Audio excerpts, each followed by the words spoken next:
you're not healing because there is a question you have not answered honestly. And until you answer that question, no amount of prayers, therapy, consultations will heal you. Instead, you will just become more exhausted. This is for the person who believes they have done all the work. Like you know deep down that you've done all the work you're supposed to do. You've prayed, you've journaled, you've gone to therapy, you've listened to different sermons, you've tried to let go and let God. But you're still wondering, why am I still here?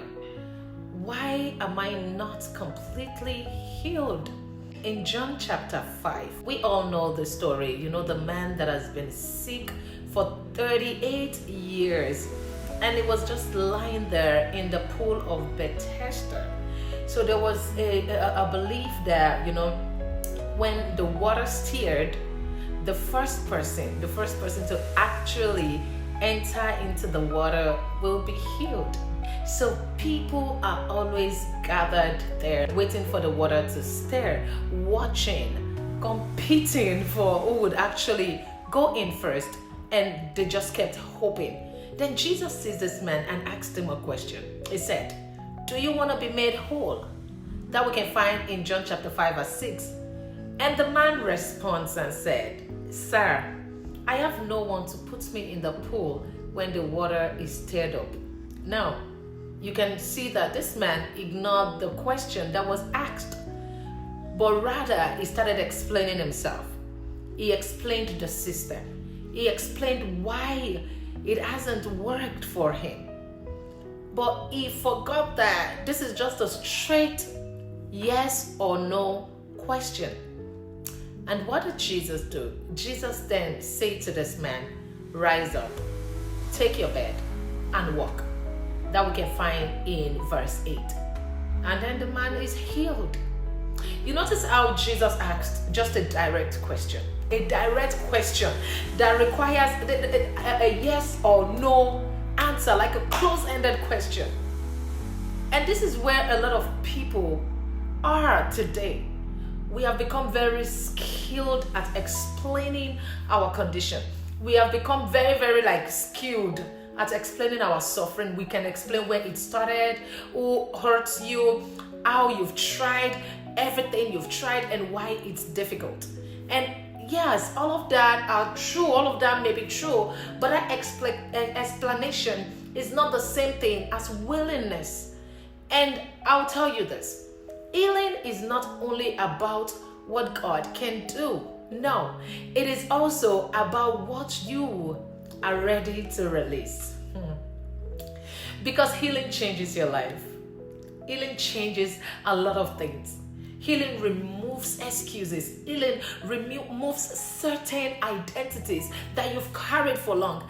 Healing removes that familiar pattern that you've learned to survive with. And sometimes without realizing it, people resist that healing unconsciously. Not consciously, but unconsciously, structurally. That man had been in that environment for years, 38 years. A lot of us are not even up to 38 years. He had learned everything. He adapted to that waiting. He had built a life around that condition.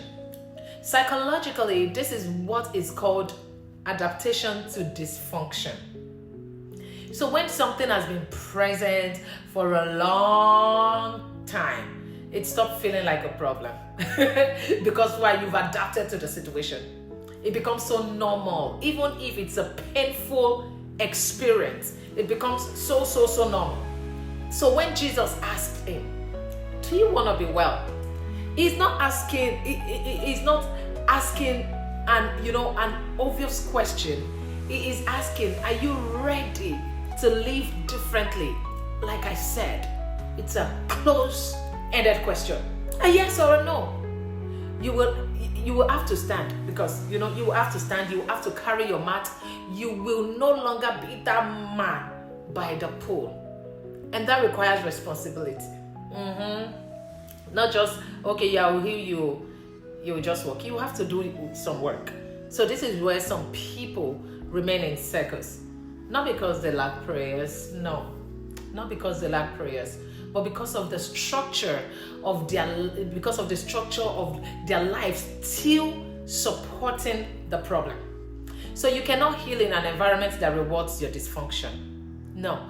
And you cannot move forward if your identity is built around what you're trying to live. You cannot live life that way. So what do you actually do with this?